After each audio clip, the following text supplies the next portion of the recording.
সুপ্রিয় দর্শক, আপনারা দেখছেন এসপিএন বাংলা টিভি। দেখুন ও সাবস্ক্রাইব করুন এসপিএন বাংলা টিভি, দেশ ও মানুষের কথা বলে।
মহানগর ঢাকা দক্ষিণের সভাপতি দেলোয়ার হোসেন গাজীর সভাপতি আমরা আজকে এই 12ই মার্চ 22শে রমজান আমরা একটা অনুষ্ঠান করলাম।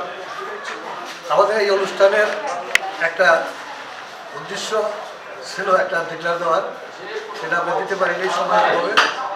আমি এই সংবাদের মাধ্যমে ঢালি ভাইয়ের মনের আকাঙ্ক্ষা এবং মনের যে আর্য রাজনীতি নামবে এমন মঞ্চের এখন নামবে, আমি পরিষ্কারভাবেই বলে উঠতেছি সে আগামী দিনে এই স্থানীয় নির্বাচনে কাউন্সিলর হিসাবে নির্বাচন করতে চায়। আলহামদুলিল্লাহ বলে আমরা সবাই এই ঘোষণাটা আরেকটু আগে দেওয়ার কথা ছিল এবং সময়ের অভাবে এমন কিছুটা বিশৃঙ্খলার কারণে দেওয়া যায় নাই। তো সময়ের সাপেক্ষে আবার আমরা এটা জানিয়ে দেবো ইনশাল্লাহ। আর শহীদ জিয়া স্মৃতি সংসদ কেন করি এটা বলতে গেলে অনেক লম্বা সময় লাগে। আমি যদি আপনাদের ধৈর্য থাকে আমি একটু বলি, 1 লাইন 2 লাইন। শহীদ প্রেসিডেন্ট জিয়াউর রহমান 1965 সালে পাক ভারত যুদ্ধের সময় বেঙ্গল রেজিমেন্টের নেতৃত্বে ছিলেন এবং বুকে দিনামাত বাইন দেওয়ার ট্যাঙ্কের নিচে ঝাঁপাই করেছিলেন তার ইউনিটের বেঙ্গল রেজিমেন্টের সৈন্যরা।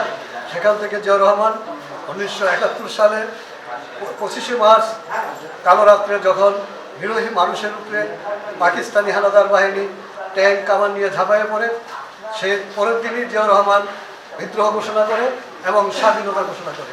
71-এ জিয়াউর রহমান 1975 সালে একটা পট পরিবর্তনের পরে আবার 7ই নভেম্বর একটা বিশৃঙ্খলা সৃষ্টি হয়। সেই বিশৃঙ্খলায় রক্তাক্ত বাংলাদেশে পরিণত হয় 3রা নভেম্বর। 7ই নভেম্বর জনতা সিপাহী জনতার বিপ্লবের মাধ্যমে জিয়াউর রহমানকে ক্ষমতায় আসীন করা হয়, সেখানেও জিয়াউর রহমান। আমাদের 3টা পয়েন্টের উপরে যে বাংলাদেশের অর্থনীতি টিকে আছে সেই 3টাও জিয়াউর রহমান। একটি হলো খাদ্যের স্বয়ংসম্পূর্ণ করা, খাল কাটা কর্মসূচির মাধ্যমে খাদ্যের স্বয়ংসম্পূর্ণ করা। দ্বিতীয়টি হলো গার্মেন্টস শিল্প জিয়াউর রহমান শুরু করেন এবং আমাদের শ্রমিক বিদেশে প্রয়াণ করার সেই কর্মসূচিও জিয়াউর রহমান গ্রহণ করেন। তাইলে সকল জায়গায় জিয়াউর রহমান, যখন দেশ বিপদে পড়ে তখন জিয়াউর রহমানের দল এই কর্মসূচিতে আগে আসে এবং জাতিকে রক্ষা করার জন্য আগে আসে। আমরা সকলের জন্য দোয়া করি আমাদের বর্তমান প্রধানমন্ত্রীর জন্য, ওনাকে যেন আল্লাহ সুস্থ রাখেন এবং সঠিকভাবে এই জাতীয়তাবাদের ভিত্তিতে যেন দেশ পরিচালনা করতে পারেন এবং খাল কাটা কর্মসূচি অব্যাহত রেখে এবং শহীদ প্রেসিডেন্ট জিয়াউর রহমানের 19 দফা কর্মসূচিকে বাস্তবায়ন করতে পারেন, সেজন্য আমরা আল্লাহর কাছে দোয়া করি ওনার জন্য। এই বলে আমার সংক্ষিপ্ত বক্তব্য শেষ করছি।